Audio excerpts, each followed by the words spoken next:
Okay, derivatives लिहा, derivative heading लिहा. Derivative काय फंक्शन्स असतात एकदम सोपं आहे. ज्यावेळी पहिल्यांदा ट्रिग्नोमेट्रीचा शोध लागला त्यावेळी ट्रिग्नोमेट्रीच्या नंतर हळूहळू नवीन नवीन मॅथमॅटिशियन्सनी डेव्हलपमेंट केली, नवीन नवीन फॉर्म्युले आले. इनिशियली काय होतं बघा, सुरुवातीला आपण फक्त प्लस अँड मायनस करत होतो, बरोबर आहे. नंतर मल्टिप्लिकेशन आणि डिव्हिजन सारखे नवीन ऑप्शन्स आले. त्याच्यानंतर हळूहळू स्क्वेअर रूट नावाचे ऑप्शन्स आले, स्क्वेअर्स आले, क्यूब आले. हळूहळू मॅथमॅटिक्सची डेव्हलप होत गेली आणि इतकंच केस मध्ये करताना जॉमेट्रिकल शेप आल्या आणि जॉमेट्रिकल शेपला स्टडी करण्यासाठी एरिया, व्हॉल्यूम, डेन्सिटी, वेलोसिटी, कळते ना, ऍक्सेलरेशन असे वेगवेगळ्या प्रकारचे फॉर्म्युला झाले. पण तरी फिजिक्स एवढं डेव्हलप झालं नव्हतं की जे आपण प्रॉपरली सगळे मॅथमॅटिकल इम्प्लिकेशन्स करू शकतो. मग फिजिक्स मध्ये नवीन गोष्टी आल्या. स्क्वेअर रूट आणि क्यूब रूट जेव्हा आले किंवा स्क्वेअर किंवा आले, हा स्क्वेअर, हा क्यूब आहे, हा स्क्वेअर आहे, हा स्क्वेअर रूट आहे किंवा कदाचित हा क्यूब रूट आहे, समजतंय, कदाचित फोर्थ रूट आहे, अशा टाइपचे नंबर्स आले. कॅल्क्युलेशन करताना माणसांना एरिया कॅल्क्युलेट करायचा हे कळत नव्हतं. ज्यावेळी जॉमेट्रिकल शेप आल्या त्या शेप मध्ये होता स्क्वेअर, त्याच्यामध्ये होता रेक्टँगल, आहे ना. पण ज्यावेळी शेप वाकडे तिकडे यायला लागल्या अशा वेळी या शेप मध्ये एखादा ट्रायंगल बसवायचे, ते पहिला स्क्वेअर बसवायचे, कळते ना, त्याच्यानंतर परत एक छोटासा स्क्वेअर बसवायचे आणि त्या प्रत्येकाचे मेजर म्हणून मग हा ट्रायंगल बसवायचे. असं करत करत त्यांनी कॅल्क्युलेशन करून त्या पानाचा एरिया काढायचा प्रयत्न केला, पण तो येतच नव्हता. तो प्रॉपर येत नव्हता कारण काही शेप राहत होत्या आणि त्या शेपला प्रॉपर नाव नव्हती, लेंथ, ब्रेथ नव्हती. त्यामुळे त्या कॅल्क्युलेशन मध्ये कॉम्प्लिकेशन्स यायला लागले. मग ते कॉम्प्लिकेशन्स ओव्हरकम करण्यासाठी जसा पायथागोरसनी 90 डिग्री अर्थात राईट अँगल ट्रायंगलचा शोध लावला, त्याच्यावर ना c² = a² + b² हा पायथागोरसचा फॉर्म्युला शोधून काढला आणि त्याच्यानंतर ट्रिग्नोमेट्री आली आणि ट्रिग्नोमेट्री मध्ये आले function sine, cos, tan, cosec, sec and cot असे 6 फंक्शन्स आले. आता एवढं सगळं मॅथमॅटिक्स डेव्हलप होत गेलं आणि या फंक्शनवरना ऑपरेशन्स आले. मग त्याच्यामध्ये पुढे पुढे गेल्यानंतर साइन इन्व्हर्स आले, इन्व्हर्स फंक्शन्स आले आणि त्याच्या पुढे हळूहळू मग डेरिव्हेटिव्ह आले आणि डेरिव्हेटिव्ह नंतर इंटिग्रल नावाचे फॉर्म्युले आले. तर त्यापैकीच ट्रिग्नोमेट्रीचा पुढचा पाऊल म्हणजे कुठलं पाऊल, डेरिव्हेटिव्ह. डेरिव्हेटिव्ह एखादा फॉर्म्युला डिस्ट्रॉय करतो.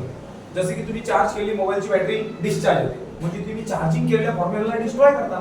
मग चार्जिंग करण्याचा फॉर्म्युला इंटिग्रेशनचा असतो आणि तुम्ही डिस्चार्ज करता म्हणजे त्याला डिफरन्शिएट करता. म्हणजे तुम्हाला आता डिफरन्शिएशन शिकायचं आहे. या आपल्या फिजिक्सच्या पुस्तकातल्या एका पर्टिक्युलर पेजवर आपल्याला हे शेवटच्या म्हणजे सेकंड लेसन मधल्या काही शेवटच्या पोर्शन मध्ये ट्रिग्नोमेट्रिक फंक्शनचे आपल्याला डेरिव्हेटिव्ह काढायचे आहेत. तेच आता आपण बघणार आहोत. ओके, तर बघा आपण पहिल्यांदा फंक्शनचे डेरिव्हेटिव्ह बघू आणि त्या डेरिव्हेटिव्हचे रूल्स आणि फॉर्म्युलाज पहिले बघून घेऊ. ओके, आहेत ना शेवटच्या पेजवर? हेच बघा डिफरन्शिएट्स आहे ना, ते आपल्याला आज शिकायचे. ते एकदम सुंदर आहे आणि त्याच्यातले काही एक्झाम्पल्स मी तुम्हाला शिकवून दाखवणार आहे. ओके, तो सगळ्यात आधी पहिले लिहून घेऊया फॉर्म्युलाज. ओके, आणि पटापट बोलायचं का. रेडी? इकडे बोर्डवर लक्ष द्या. फंक्शन नंबर 1 sin x, काय म्हणालो, sin x. पण याचा आपल्याला डेरिव्हेटिव्ह काढायचा आहे. Derivative with respect to x. मग आपण काय करणार, डेरिव्हेटिव्ह हा बघा आलेला आहे d, डेरिव्हेटिव्ह ऑफ कोणाचा, sin x with respect to x. x का मतलब डिफरेंशिएट x. और derivative of sin x answer is cos x. Learn करायचा. sin x चा डेरिव्हेटिव्ह काय, cos x. मग आता डेरिव्हेटिव्ह ऑफ काय, cos x, answer is minus sin x. These all are the formulas. It should not be changed. It should not be wrong. These all are invented and already been proven by the mathematics. So sin the derivative cos x, cos the derivative minus sin x. Remember, sin cos. उसके बाद क्या है, derivative of tan. दिसतंय ना, tan x. तर अशा आपल्याला sequential 6 derivative दिले. आपल्या पुस्तकामध्ये 6 च्या 6 डेरिव्हेटिव्ह आहेत बघा. sin चा दिलाय, cos चा दिलाय. बघा tan चा काय बघा, st sec x tan x आहे का बघा, का cosec square x आहे, tan x चा ना, हां tan x चा sec square x. येस, हा बघा sec square x हा आपला tan x चा डेरिव्हेटिव्ह. हे काही साज आहेत, जास्त टेन्शन घ्यायची गरज नाही. tan नंतर कोण दिलं बघा, डेरिव्हेटिव्ह ऑफ cot x दिलं, पण आपण cosec घ्यायचा का, cosec x परत डेरिव्हेटिव्ह ऑफ sec x आणि नंतर पुन्हा डेरिव्हेटिव्ह ऑफ cot x.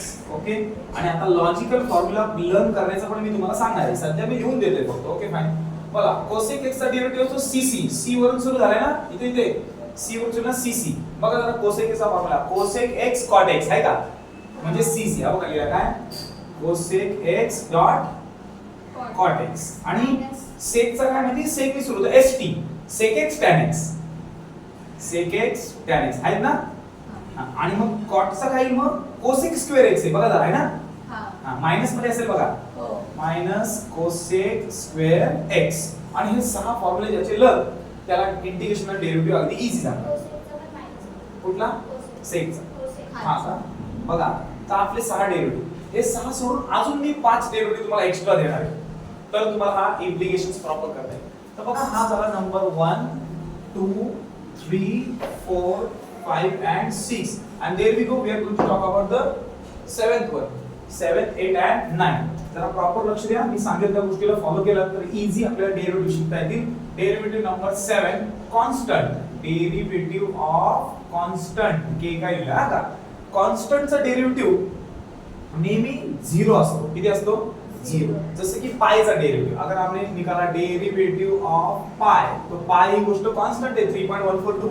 जी कधीच बदलत नाही मग कुठल्याही कॉन्स्टंट संख्येचा डेरिव्हेटिव्ह नेहमी किती लिहायचा 0 ओके कळलं ना डेरिव्हेटिव्ह ऑफ x फक्त x चा डेरिव्हेटिव्ह मग डेरिव्हेटिव्ह ऑफ x आणि x चा डेरिव्हेटिव्ह किती लिहायचा 1 लर्न करून ठेवा काय कॉन्स्टंटचा डेरिव्हेटिव्ह 0 x चा डेरिव्हेटिव्ह 1 अजून एक आहे derivative of x raise to the power n x ला पॉवर किती आहे n आतापर्यंत बघा x ला पॉवर समजा 7 आहे किती आहे 7 तर याचा डेरिव्हेटिव्ह काय बघा का वरची पॉवर आहे का सगळ्यात आधी पॉवर खाली आणा पॉवर किती आहे 7 पॉवर आणली खाली नंतर फंक्शन जसं आहे तसं घ्या कोण आहे x आणि पॉवर मधून 1 मायनस करा 7 मायनस 1 तो इसका मतलब आंसर क्या आ गया 7x minus raise to power 6 इसका मतलब क्या है जब मैं याला n बना लो तो x raise to the power n तो सबसे पहले n नीचे लाने का तो हाँ आला n नंतर लिहायचा फंक्शन x आणि पावर n मायनस तो x raise to the power n चा derivative nx raise to the power n minus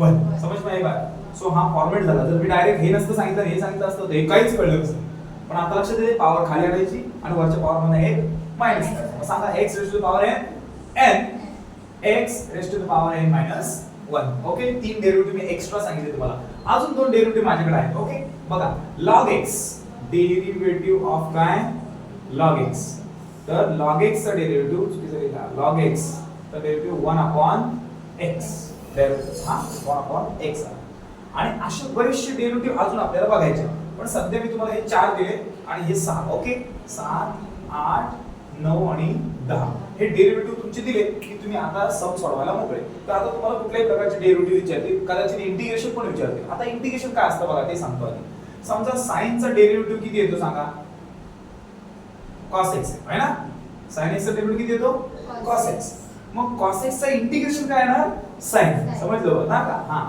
बघा cos चा डेरिव्हेटिव्ह काय येतोय sin पण इंटिग्रेशन फक्त sin लिहिलं का मायनस नाही येणार ती गोष्ट आपण पुढे बघूच म्हणजे थोडक्यात sin चा डेरिव्हेटिव्ह cos असेल तर cos चा इंटिग्रेशन sin आहे असा अर्थ होतो मग cosec x चा डेरिव्हेटिव्ह हा असेल तर याचं इंटिग्रेशन cosec x आहे असा याचा अर्थ होतो त्यामुळे डेरिव्हेटिव्ह कळले की इंटिग्रेशन लगेच कळतं मग पहिले 10 फॉर्म्युला लक्षात येते तुमच्या आणि हे 10 फॉर्म्युले आता आपण इम्प्लिमेंट करून लर्न करणार आहोत मग आपण हे पहिले पाठ करून घेऊया ओके पाठ करण्यासाठी आपण याला पॉज करू सो दिस इज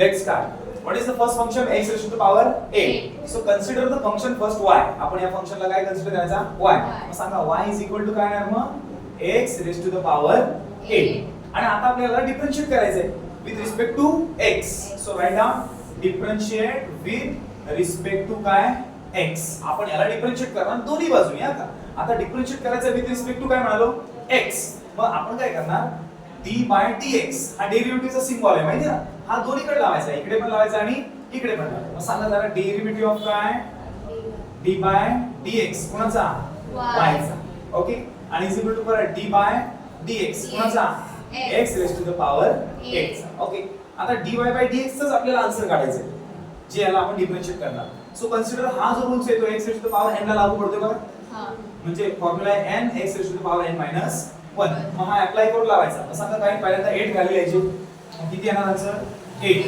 नंतर किती येणार x आणि n 1 मतलब 8 1 मग तो आन्सर काय आहे सांगा 8 x raise to the power 7 मग हा तुमचा आन्सर आला dy by dx is equal to 8x raised to the power 7 simple आहे एकदम सिंपल आहे सेकंड बघा इथे ऍडिशन आहे दोन फंक्शनची इथे किती फंक्शन होते एकच आपण एकाला डिफरन्शिएट केला इथे किती फंक्शन आहेत दोन एक हा वाला पण आहे पॉवर रूल वाला पण आहे आणि एक साइन वाला पण आहे. जबकि साइनचा डेरिव्हेटिव्ह तुम्हाला माहिती आहे की साइनचा डेरिव्हेटिव्ह cos x. सीधी बात मग मी याला डिफरन्शिएट करणार. सांगा पहिला काय करणार? डिफरन्शिएट विथ रिस्पेक्ट टू काय x आणि आपण त्याला y कन्सिडर करणार. मग सांगा पहिले काय लिहिणार? y is equal to x³ plus sin x आणि दोन्हीकडे काय लावायचे? dy by dx. आपण दोन्हीकडे लावणार. मग लावतो तुम्ही dy बाय dx. सांगा मग काय लिहिणार? dy by dx. इथे पण d बाय dx आणि संपूर्ण ब्रॅकेटला हा dy बाय dx लागला. सांगा पहिलं फंक्शन कोण आहे? x³ आणि दुसरा फंक्शन काय आहे? sin x. Clear? Simple step आहे. आता हा dy dx फर्स्ट फंक्शनला पण जाईल आणि सेकंड फंक्शनला पण जाईल. मग काय सांगा? dy by dx is equal to d upon dx. कोणाला? x³ ला आणि प्लस परत d अपॉन dx. कोणाला? sin x. ओके, दोघांनाही लागला. आणि आता उत्तर द्या मला dy बाय dx ची. सांगा याचा डेरिव्हेटिव्ह काय येईल? पहिले 3 खाली x जसाच्या तसा आणि 3 मधून एक घालवा 2. डायरेक्ट लिहिला माहिती ना? ही स्टेप मी दाखवली नाही. प्लस sin x चा डेरिव्हेटिव्ह cos x. झाला आन्सर dy बाय dx. कळले काय? म्हणजे डेरिव्हेटिव्ह टाकण्याची टेक्निक हे क्वेश्चन होता आणि हा त्याचा आन्सर आला. सिंपल आहे ना? बघा याचा डेरिव्हेटिव्ह काय आला? पॉवर रूल आला आहे ना? डेरिव्हेटिव्ह पॉवर 3x² आणि साइनचा डेरिव्हेटिव्ह आला cos. जेव्हा आपण डेरिव्हेटिव्ह काढतो तेव्हा d बाय dx पुन्हा लिहित हॅलो dy बाय dx परत लिहायचे नाही जेव्हा डेरिव्हेटिव्ह काढतो तेव्हा. मग या केस मध्ये थोडंसं कॉम्प्लिकेशन्स आहेत कारण हा फॉर्म्युला तुम्हाला माहित नाही. त्यामुळे हा फॉर्म्युला जरा नीट बाय हार्ट ऐका. जेव्हा आपण दोन फंक्शन मध्ये कोण होती? ऍडिशन करायची, तिथे सबट्रॅक्शन सुद्धा असू शकते. मानलो की ऍडिशनची जी सबट्रॅक्शन असते ते इथे तुमचं चिन्ह कुठलं आलं असतं? मायनस. लिटरली हा सुद्धा मायनस झाला असतं. पण या ठिकाणी आपल्याकडे फंक्शनचा मल्टिप्लिकेशन आहे. दिसतंय का? डॉट आहे ना? हा मग मल्टिप्लिकेशन असले की वेगळा रूल्स असतो. जरा आहे का रूल्स काय? मी जरा प्रॉपर लिहितो म्हणजे तुमच्या लक्षात येईल रूल्स काय. ओके, कोणाचा रूल्स? मल्टिप्लिकेशनचा. मानलो की पहिला फंक्शन u आहे काय आणि सेकंड फंक्शन काय आहे? v आणि याचा आपल्याला काय करायचं? मला डेरिव्हेटिव्ह है ना? म्हणजे u म्हणजे कोण आहे? x³ आणि v म्हणजे कोण आहे? sin x. मग आता हा u * v रूल म्हणतात. त्याला काय म्हणतात? u * v rule. Simple formula आहे बघा आता. फर्स्ट ॲज इट इज म्हणजे u जसाच्या तसा आणि सेकंडचा डेरिव्हेटिव्ह म्हणजे d बाय dx. सेकंड कोण आहे? v. किती फॉर्म्युला सिंपल बघा. फर्स्ट ॲज इट इज आणि सेकंडचा डेरिव्हेटिव्ह प्लस आता सेकंड ॲज इट इज म्हणजे v ॲज इट इज आणि फर्स्टचा डेरिव्हेटिव्ह. डेरिव्हेटिव्ह ऑफ काय? u. समजलं किती फॉर्म्युला आहे बघा? एकदम सिंपल आहे बघा. फर्स्ट ॲज इट इज म्हणजे u first as it is आणि derivative of second plus second as it is आणि डेरिव्हेटिव्ह ऑफ फर्स्ट. कसला सिंपल फॉर्म्युला कळला? मग आता हा फॉर्म्युला इथे लावायचा आपण. ओके, आणि आता याने सोडवायचं दुसरं. ओके, सांगा मग पहिल्या फंक्शनला आपण काय कन्सिडर करणार? y. फंक्शन मला काय? x³ dot sin x. Okay, काय करणार आपण? याला डिफरन्शिएट विथ रिस्पेक्ट टू काय? x आणि x ला करायचं म्हणजे दोन्हीकडे dy बाय dx लावायचा. सांगा मग काय करू? dy बाय dx आणि इथं पण d बाय dx एंटायर फंक्शनला लागणार ना याला. सांगा कोण आहे? x³ आणि काय? sin x. पण मगाशी ऍडिशन होती तर आपण बरोबर यांनी याला केला आणि यांनी याला केला, विषय संपवला. पण इथं मल्टिप्लिकेशन आहे त्यामुळे तसं नाही करायचं आहे. फर्स्ट ॲज इट इज आणि सेकंडचा derivative plus second as it is आणि फर्स्टचा डेरिव्हेटिव्ह. दिसतंय ना फॉर्म्युला? मग फर्स्ट ॲज इट इज म्हणजे कोण ॲज इट इज? x³ आणि डेरिव्हेटिव्ह कोणाचा? sin x चा प्लस आता sin x as it is आणि डेरिव्हेटिव्ह कोणाचा? x³ आणि मग सिम्प्लिफाय करायचं. ओके, मग करूया सुरुवात. सांगा first as it is x³ आणि डेरिव्हेटिव्ह ऑफ sin x. कळतंय ना? प्लस आता सेकंड ॲज इट इज म्हणजे कोण? sin x आणि डेरिव्हेटिव्ह ऑफ व्हॉट? x³. समजतंय? ज्यांचा डेरिव्हेटिव्ह काढायचा त्यांचीच डेरिव्हेटिव्हची व्हॅल्यू टाकायची. आता याचा डेरिव्हेटिव्ह काढायचा आहे का ना? नाही सलोनी, यांचा डेरिव्हेटिव्ह काढायचा नाही. डेरिव्हेटिव्ह ह्याचा काढायचा. इथे लागलाय dx. ज्याच्या आधी dx लागलाय त्याचाच डेरिव्हेटिव्ह काढायचा. इथे लागलाय का? पण याचा आहे. मग सांगा आता डेरिव्हेटिव्ह x³ जसेच्या आणि sin x चा डेरिव्हेटिव्ह sin x चा डेरिव्हेटिव्ह cos x. पाठ केलाय ना तुम्ही आत्ताच? सांगा sin x चा डेरिव्हेटिव्ह काय? cos x. Very good. Plus sin x जसाच्या तसा आणि x³ चा डेरिव्हेटिव्ह माहिती आहे? 3 खाली घ्यायचे. घेतले x जसाच्या तसा आणि 3 मधून एक घ्या 2. हे तुमचं आला आन्सर कशाचं? याचं dy बाय dx. हा u * v रूल आला जो मी लिहून दिलेला नव्हता फॉर्म्युला मध्ये होता. राईट ना? अशा पद्धतीने आपले किती सम झाले? 3 सम झाले. क्वाइट इझी होते. राईट? Note down. डन. बघा, this is the function and the sign has a 6 power. आणि इथे आपण रूल लावणार x raised to the power n. n खाली आणा n. फंक्शन लिहा x आणि पॉवर मध्ये 1 मायनस करा n मायनस 1. म्हणजे आधी आपण दोघांनाही n मायनस 1 चं फंक्शन लावणार. पण आधी कोणताही फंक्शन सोडवायच्या आधी आपण काय करतो? आपण त्यांना y कन्सिडर करतो. मग मी हा सम पुसतो, जागा लागणार ना मला म्हणून. सांगा काय फंक्शन आहे? sin 6x प्लस काय cos 8x. ओके, आणि याला मी डायरेक्ट कन्सिडर काय केला y. आणि आता हे आपण फंक्शन सोडवायचं. ओके, सगळ्यात आधी dy by dx दोन्हीकडे लावायचा. लावून सांगता येईल तुम्हाला. बोला काय लिहू? dy by dx. इथे पण d by dx आणि मग लिहिणार काय sin 6x plus cos 8x. तर पहिली स्टेप सगळ्यांना इझी कळलेली आहे. सेकंड स्टेप मला काय करते? सेकंड स्टेप असं म्हणते की डेरिव्हेटिव्ह फर्स्टचा पण आणि डेरिव्हेटिव्ह सेकंडचा पण. का दोघांना पण लावणार? कारण मध्ये प्लस चिन्ह आहे. इंटू असतं तर तो फॉर्म्युला वापरला असता. फर्स्ट ॲज इट इज, सेकंडचा derivative, second as it is, first derivative तो वापरला असता. पण आता प्लस असल्या कारण पहिल्याचा वेगळा आणि दुसऱ्याचा वेगळा. मग लावायचं डेरिव्हेटिव्ह सांगा d by dx. बरोबर, first function sin 6x plus परत derivative of x with respect to cos 8x. Okay, आणि आता आपण डेरिव्हेटिव्ह काढताना पहिली पॉवर रूल लावणार आणि साइनचा मांडून ठेवणार. परत इथे पॉवर रूल लावणार आणि साइनचा मांडून ठेवणार. आणि नेक्स्ट स्टेपला त्या साइनचा डेरिव्हेटिव्ह cos लिहिणार. समजतंय? म्हणजे सोपी गोष्ट आहे. बोला 6 ला खाली आला 6.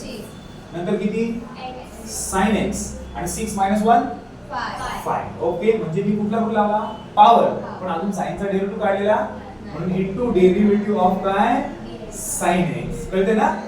साइनचा काढायचा बाकी म्हणजे प्लस आता इथे पॉवर रूल लावा. 8 ला खाली आणा 8. नंतर काय cos x आणि पॉवर किती 7. आणि अजून cos चा डेरिव्हेटिव्ह काढायचा म्हणजे इथे लिहिला डेरिव्हेटिव्ह ऑफ काय cos x. ओके, आणि आता सेकंड स्टेपला हे डेरिव्हेटिव्ह काढायचे म्हणजे यांना हलवायचे नाही. मग सांगा काय आन्सर येईल? 6 sin 5x डॉट साइनचा डेरिव्हेटिव्ह cos x. फॉर्म्युला पाठ आहेत ना?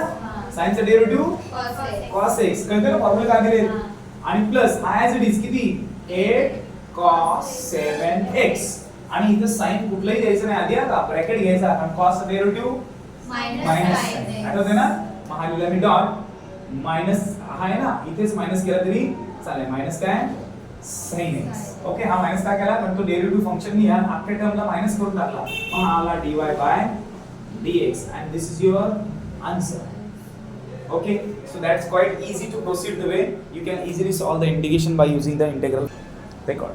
See, this is the function which belongs to u into v function. Rather, this is first function and this is second function. So how to proceed? First to write the d by dx multiplied by both sides d by dx. That means differentiate with respect to x. The notification should be written aside there, and then to put the first of all sin x dot what sec x. That we have got sec x है ना. sin च्या नंतर मी cos नाही घेतला, sec घेतला आणि sec चा derivative sec x tan x येतो. जरा मोठा आहे माहिती आहे ना. रेडी सांगा काय फंक्शन रूल येईल? Hello, first as it is. What is the first as it is? Sin x as it is and derivative of second. Who is this? Sec x. First as it is, second चा derivative plus second as it is. What? Sec x and derivative of what? First. What is this? Sin x. And now to proceed that all the values. Sec x the derivative. Sin x should be as it is. What is the derivative of sec x? Sec x dot tan x. टाकला बघा है ना. आणि next sec x as it is आणि sin x the derivative dot cos x. And it's quite easy answer dy by dx.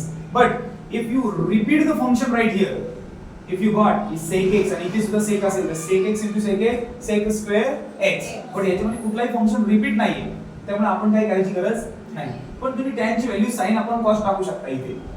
tan ची जर value मी sin upon cos टाकली तर sin into sin sin square होईल आणि sec upon cos वेगळा formula तयार होऊ शकतो. पण ॲज इट इज ठेवलं तरी चालेल. समटाइम्स आपल्याला दोघांच्या मध्ये टर्म कॉमन काढता येते. बघा इथे sec x आहे, इथे पण sec x आहे. मी sec x कॉमन काढू शकतो. मान लो मी काढली sec x स्टेप कॉमन काढली. इथे कोण राहिला सांगा? sin x dot tan x आणि प्लस इथे कोण राहिला? cos x. And this is also answer because sec x common आहे तो बाहेर काढला. So this is also answer, this is also answer. The procedure is this. Quite easy. And this sum number 1 2 3 4 5. and this is 4. Quite easy. So you can capture the photo.